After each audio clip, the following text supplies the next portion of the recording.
هەڕیان هێژە سڵاو ڕێستی وەدارم کە باش بن وانەی یەکەممان لە ئێستاوە دەست پێیەکە هەرۆ جۆریکە ئەتوانن ببینن to be verbs, greetings and spelling لەم وانەیە ئێمە فێری to be verbەکانە بین greetings لەگەڵ spelling okay بابزانین چین firstly welcome to your English language foundation okay 3 essential skills every English learner needs to be verbەکان باسی هەبوونەکەن okay با یەکەم خاڵ لێرەیە to be okay to be لە ئێستاوە هەتا ئەو کاتێکەوە پێویستیتان بە زمانی ئینگلیزیە پێویستیتان بە to be verbەکانی ژەبێت پێناڵێن چی be verb okay be verb be okay خۆی بە واتای بوونە هەبوون okay ئەو جۆرەی کە منەڵێم بۆ نمونە من کوڕێکم okay یان من مامۆستایەکم ئەو ما okay مامۆستایەکە هەم ئەو هەبوونە لە هەموو زمانێکە هەیە طبعا لە زمانی ئینگلیزیژە هەر هەیە بۆیە زۆر زۆر زۆر زۆر گرنگیشەکە لە پێش هەموو شتێکەوە بیزانین ئۆکەی پێشەوە ئەوێ بڵین کارێکە کردارێکە ئۆکەی پس ئێمە پێڵێن چی پێڵێن it's a verb ئۆکەی ئەمە یەکەم شتەکە ئازانین be verb ئۆکەی بۆیە لێرە ناویان ناوچی to be verbs دوایەوە فێری greeting ئەبین چاک و چۆنی لە زمان ئینگلیزیە چۆنە هەرۆ جۆرەی کە من چاک و چۆنیم کردن هاوڕێیانی هێژە سڵاوتان لێبێت ئەم کاتەتان باشیە هەر شتێکی تر ئێمە لە گریتینگا کاڵکی لەورگین و زۆر شتی تر بۆ نمونە من ناوم ئەوەیە من ئەو کەسم خۆتە ناسیانی لەگەڵ چی لەگەڵ سپێڵینگ با سپێڵینگ وەکو پرسیارێک منێتەوە بۆتان لە دوایە باسیەکەم بۆتان okay so yes spelling names clearly let's build your English skills step by step so یەکەم جار یەکێ لە پێویستیەکانی دەستپێکی کۆرسەکەەوەیەکەوە ئەڵفەبێتی ئینگلیسی بزانن پێم بێ زۆر سادە بێت let's go to the next part why to be verbs matter okay لەم بەشەیە ئەڵێ بۆچی کردداری بوونەکان هەبوونەکان گرنگن the verb to be is the most important verb in the English language لەبیرتان نەچێ گرنگترین کردار لە زمانی ئینگلیزیە be verb okay لە ئێستایە لە ڕانەبردووە okay لە ڕانەبردووی سادەیە بە سێ شێواز ئەتوانین کەڵکی لێوەرگرین am is are okay باوەتان بنووسم یەکەمینی am دووهەمینی is سێمینی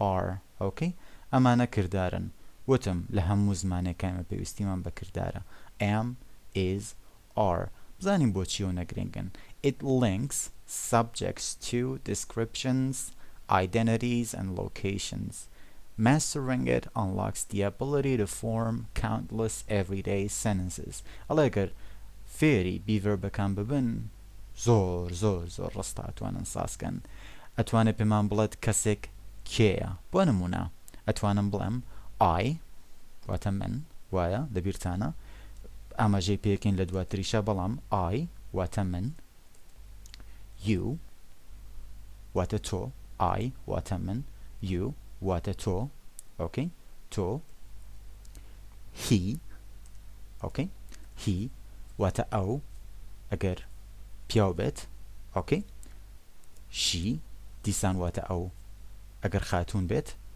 لەگەڵ it okay it واتە گیان لەبەرێکی تر okay وەکو ئاژەڵەکان وەکو دارەکان وەکو بێگیانەکانی تر okay بەشی دوایی وتم I واتە من بوو ئێگەر زیاتر لە یەک کەس بێ بڵین ئێمە بژین ئەڵین we okay we تۆ ئەبێتە you ئێگە بڵم ئێوە لەوانەیە یەک کەس بێت بڵین ڕێزی بۆ دانم ئەڵم ئێوە چی حەزەکەن یان زیاتر لە یەک کەس بێت بڵم ئێوە چیتان پێخۆشە دیسان هەر دەڵم you okay و ئاخرینیشیان بێتە they ئەوان okay they so ئەمانە پێنەڵێن چی پێنەڵێن subject okay subject I you, he, she, it, we, you لەگەڵ they پێیان هەڵەن چی؟ subject. Let me change the color. Okay, if it's possible. I don't know how to do it, sorry. ئەمانە پێیان هەڵێن subject واتە بکەر. Okay, واتە بکەر ئەیبینن subject. دوای subject ئەمە چیمان پێویستە؟ من مامۆستام. من مامۆستام. مامۆستا بێتە چی؟ teacher. Okay, یەک دانە مامۆستام ناڵێ من مامۆستا. I teacher. نا شتی وان ناڵێن. ئەڵێن من مامۆستام. ئەو ئامە ئەو ئامەی ئاخریە بێتە چی؟ ئەبێتە verb. ئەبێتە کردار. Okay, کردار. بێستە با تۆزە گەورەتریکەم. بزانین جێ بێتەوە لێرەیە. Good. ئاوە. Subject. Noun. Okay, teacher. Teacher nounێکە. مامۆستا ناوێکە. قوتابی ناوێکە. فێرخواز ناوێکە. Okay, man واتە پیاو ناوێکە. لە کوردیە ئاوایە ئەڵێم من مامۆستام. Subject, noun, verb. Okay, کوردکراوەکەی ئەڵێن ئێمە لە کوردیە ئێسمان هەیە، دوایی ئێنمان هەیە، دوایی چیمان هەیە؟ ڤیمان هەیە. واتە SNV واتە بکەر ناو لەگەڵ چی؟ لەگەڵ کردار. بەڵام لە ئینگلیزیە بۆ شێوازە کار ناکە. ناڵێ من مامۆستام. ئەڵێ منم. من هەم مامۆستا. یاڵێ منم مامۆستا. چۆن ئەڵێن S دوایە و کردارمان هەیە بۆ ئەڵێن V. Okay, بۆیەوە قوڵ پێتان ئەڵێم بۆی کە لە بیرتان نەچێتەوە. دوای ئەو N. Okay, S چییە؟ subjectە بکەرە. I من. Okay, پێڵێن چی؟ پێڵێن pronoun. بۆ پێڵێن pronoun چون جێناوە، چون لە جێناو دێت. وەکو چی؟ I، وەکو you، وەکو he, she, it، وەکو we, you, they. بۆی کە ئەوەندە نەڵێن بۆ نمونە نای خۆم ئارمان ئیتر ئەڵێم I. یا بۆی کە ئەوەنە نەڵێم بۆ نمونە ڕێباز. ئەوکەی ڕێباز ڕۆی ڕێباز هاتەوە ئەڵێن he. ئۆکەی یانە نەڵێن بۆ نمونە خەریکین لەگەڵ کەسێکە قساوکەین بەجێ وەڵێن تۆ بەجێوی کە ناوەکەی بڵێن. بۆیە لە جێی سابجەکتە ئەوکەی لە جێی بکەرە ئەتوانین پرۆناونەکان دانین، جێناوەکان دانین، ئەتوانین ناوەکانیش دانین. بۆ نمونە ئەگەر بڵێن ڕێباز بۆ ڕێباز کە هیاڵێن is. ڕێباز is a student. ئەتوانین بڵێن he is a student. بەڵام لێتان تێک نەچێ یان pronoun یان جێناو بەکارەبین یان ناوەکە. ناتوانین هەردووکی پێکەوە بەکاربرین. لەکوێوە هاتین بۆ هێرە tell us who someone is. کەسێک کێیە؟ I am a student. I مان بەکارهێنا. وایە لەگەڵ I چی هاتووە؟ هاوڕێی خۆشەویستم am. I am a student. من هم ئەبێتە چی؟ ئەبێتە am. تۆ hate ئەبێتە are. بۆ نمونە کە بڵێن تۆ قوتابیەکی فێرخوازێکی you are ئەها چۆنێک ئەیگەڕێنم ناڵم you are لە ڕێڕ لە کوردیە ڕێکە لە ئینگلیزیە American English لە زاراوەی ئەمریکەنە بۆ شێوە نییە. هیچ شوێنێک لەناو دەم بە هیچ شوێنێک لەناو دەم تا ناچەسبێ ئەی سوڕێنی زمانە دەڵێکی are you are ئەوکەی لەگەڵ خۆتا بیڵێرەوە باشە. you are a student. بۆ هیچ ئەڵێن ئاریان ئەڵێن ئەم ناکردارێکی ترمان پێویستە ئەڵێن he is. ئۆکەی he is. ئەی بۆشی ژەڵێن is. ئەی بۆ it ناڵێن eat ئەڵێن it is. ئۆکەی it is. بۆ سێدانەیتر کە کۆن ئۆکەی زیاتر لە یەکدانان هەرەڵێن are. ئێمە هەین we are. ئێوە هەن you are. ئەوان هەن they are. ئۆکەی بۆی ئەڵێم هەن بۆی کە SV ئێنەکەتان لەبیر نەچێتەوە باشە. ئەگەناڵێن من قوتابیم ئۆکەی بەڵام بڵێن ئۆردرەکەی ئۆکەی چۆن بە دووە یەکترادن لە ئینگلیزیە جیاوازە با لێتان تێک نەچێت. so I am a student. I am a teacher. You are. he is she is it is ناڵم it is ئەتوانی وا بڵێ ناڵم هەڵەیە بەڵام خۆشترەکەی ئەیکەین بە فڵاپتی ئەبێتە چی it is it is it is شتێکە لە نێوان تێ و دێ هیچیان نییە شتێکە لەو نێوانەیە it is لەگەڵ چی we are you are لەگەڵ they are description واتە باسی شتێککردن واتە تەوسیفکردنی tell us what someone is like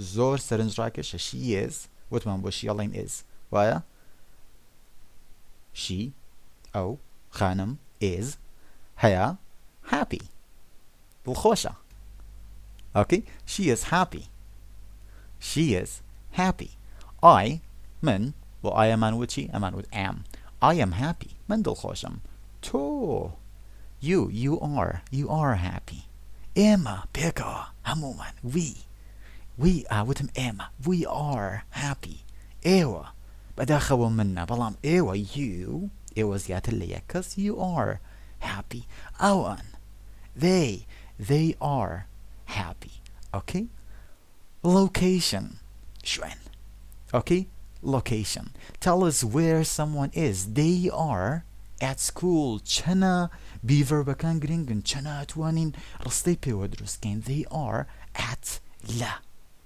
لە شوێنێکن بۆ شوێن ئەڵێن at شتی تریژ ئەڵێن بەڵام لێرەدا لەم کات و ساتەدا بە هەر at بزانین okay they are ئەوان لە قوتابخانەن they are at school okay مەترسن بیکێشن okay وشەکە بکێشن بە هێواشێواش فێری بن ئەگەر کاتی ڕاهێنان وشەکان بکێشن هێواشەواش لە قسەکردنە خۆی باشە بێتەوە okay بەڵام پێڵێن exaggeration بە شێوازێکی زیاتر لە ئاستی ماقوڵەکەی بیکێشن okay بڵێن they are at school okay so state of being describes a condition or feeling he is tired وەکو دڵخۆش بوون she is happy لێراڵێن he is tired بیڵێرەوە tired ماندووە he is tired she ئەو خاتوونە ماندووە she is tired Lana is tired I am tired okay کەواتە بۆی کە بڵێ من کەسێکم کەواتە identity okay identity پێناسە بە خۆت ئەناسێنی ئەڵێ چی I am ناوی خۆت هەڵێی با لێرەوە دەست پێ بکەین ئەڵێ چی ئەڵێ I am Arman okay I am Arman I am I don't know Reber I am Reber okay so this is the first description how am I am happy من دڵخۆشم بەداخەوە تۆزێک خەمۆکم دڵخۆش نیم I am sad okay location I am at home لە ماڵم I am at home I'm sorry ببورن I am at school state of being I'm tired okay I'm tired ماندوم بۆچی ترە توانین باسی کەین ئێستا پێتان ئەڵێم هاوڕێیانی هێژاوەرن هەندێک ڕستە بە بیڤەربەکان بسازێنین okay بۆ identity چۆن باسی خۆمان بکەین بڵێن کەین okay ئەڵێ I من ئەو کەسم لەگەڵ I وتمان ئەڵێن am okay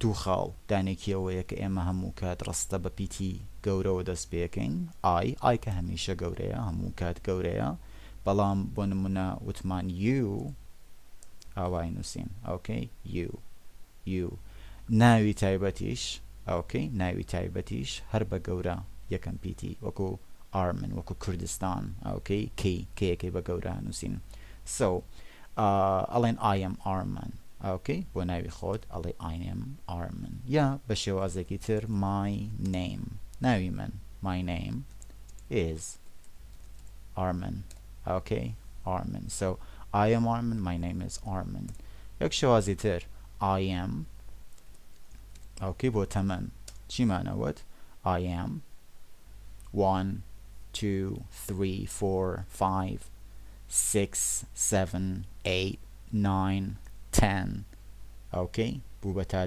10 11 12 13 14 15 16 17 18 19 20 okay دوای ئەو 21 21 22 23 24 25 26 27 28 29 30 okay 30 بوو بە C من یەکدانە پێشەوە چی بوو 29 I am 29 okay من 29 ساڵم okay I am من هەم 29 ساڵ 29 okay ئەتوانی بڵێ I am 29 ئەتوانی بڵێ okay I am 29 years old یەکێکن okay 21 ساڵمە 29 I am 29 29 ساڵمە I am 29 years old okay years old چیکە ئەتوانین بڵێن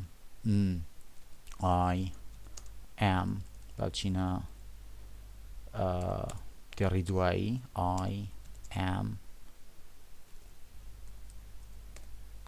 okay Kurd من کوردم I am Kurd okay I'm Kurd ئەها چەنە بە be verbەکان ئەتوانین باسی خۆمان بکەین I am Kurd خەڵکی کوێم I am خەڵکی لەوێوە دێم I am from لە okay from Kurdistan okay I'm from Kurdistan what else I can say تەواوە okay تاکو ئێستا بەسمانە هەرو جۆرێک کە وتم I am تا ئێستا باسی خۆم مەکرد باسی تۆکەم you are بۆ نمونە تۆ you are Zagros okay Zagros okay or ئەتوانین بڵێن your name is Zagros okay با قۆڵی نەکەینەوە you are Zagros you are 21 21 ساڵتە تەمەنت 21 ساڵە you are 21 یان you are 21 years old okay you are Kurd okay ئەتوانین بڵێن کورد بەڵام وتم لە ئینگلیزیە American English okay لە زاراوەی Americanە ئەڵێن R بڵێن Kurd Kurdistan okay you are from Kurdistan he is Lana sorry Lana Khatuna okay she is Lana okay he is Rebaz okay we are Kurds نازانم ئەتوانین بڵێن ئێمە تەمەنمان 20 ساڵە